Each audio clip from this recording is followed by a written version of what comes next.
As the saying goes, art tends to imitate life, and the best amongst them are imbued with such quality that they continue to remain timeless with their themes or core messages. This is particularly evident in Satyajit Ray's vast filmography, which usually departed the viewers with complex afterthoughts which were the reality for millions in that time period. Some regional, some universal.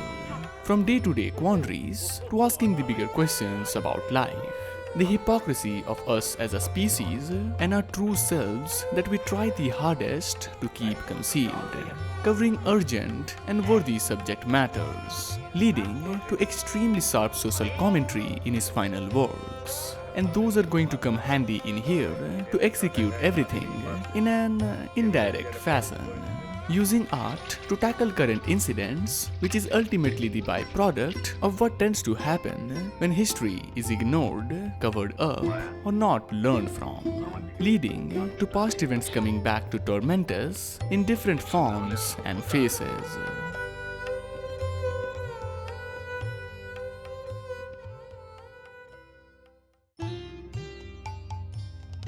There is a lot about Ghore Baire that can be admired.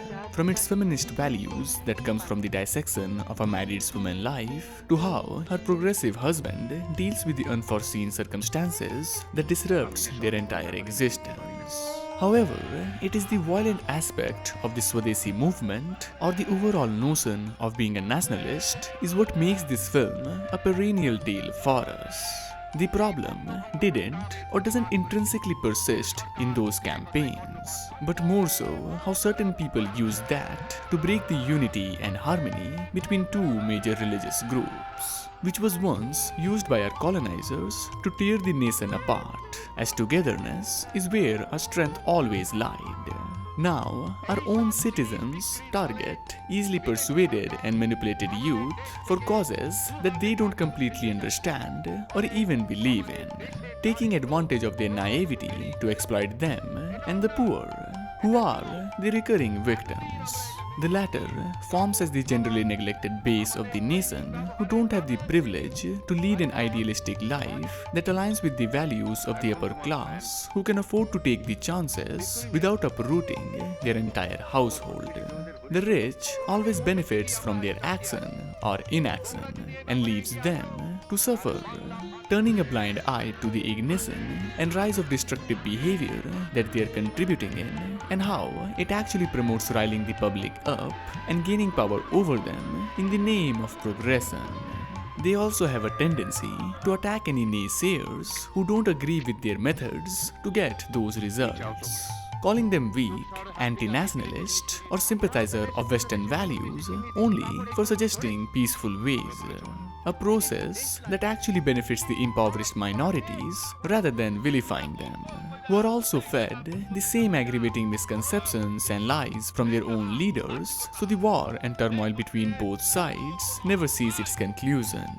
Rather than finding a peaceful resolution, they just want to destroy each other, killing the vulnerable, while others try their best to fight for themselves and their people, harming the nation as a whole in the name of saving it. So-called defenders of their religion going against the core values of it, distorting its meaning to fit their agenda, to act on their violent instincts rather than actually trying to understand and learn from all that age-old wisdom and teachings.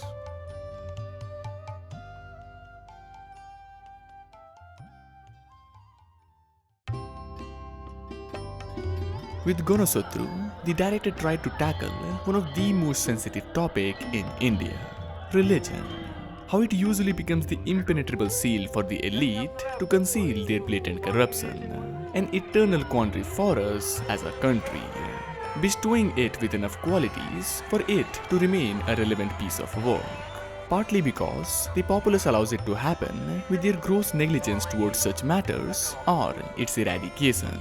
In a way, we have learned to accept that as a reality. We are aware that it is far from ideal, but none of us have enough mental tenacity, financial capabilities, or political reach to actually overhaul the system. And how can you even topple one of the most lucrative and profitable business, the monopoly created by temples? People have a habit to blindly follow it or the preachers who proclaim to hold limitless spiritual knowledge.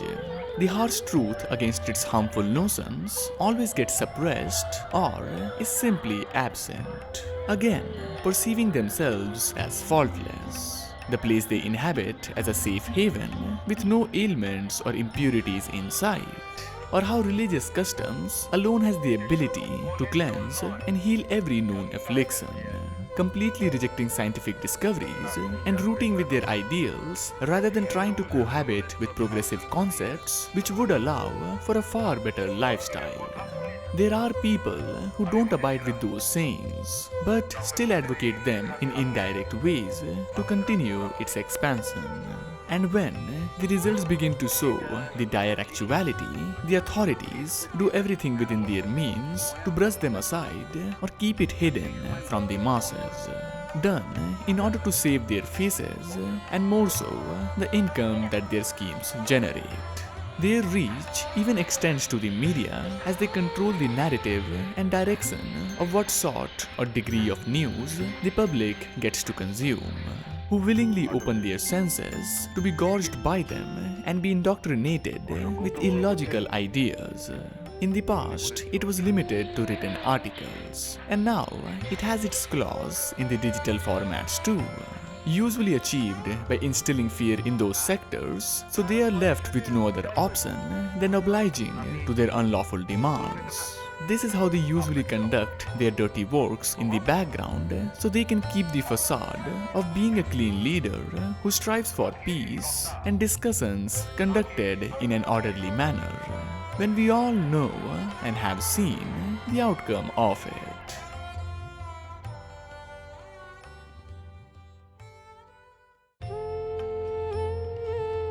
Being the final film of the director, Agantuk transformed as the title that gave us an outlook on what was going through his artistic mind in the tail end of his expansive and celebrated career.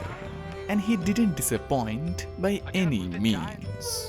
While the aforementioned stories have been depicted in some way or form ever since then, this remains quite unique with what it was trying to convey the viewers and the sort of questions it wanted to raise in their minds. Now, there are lots of points and opinions that I personally enjoyed in here.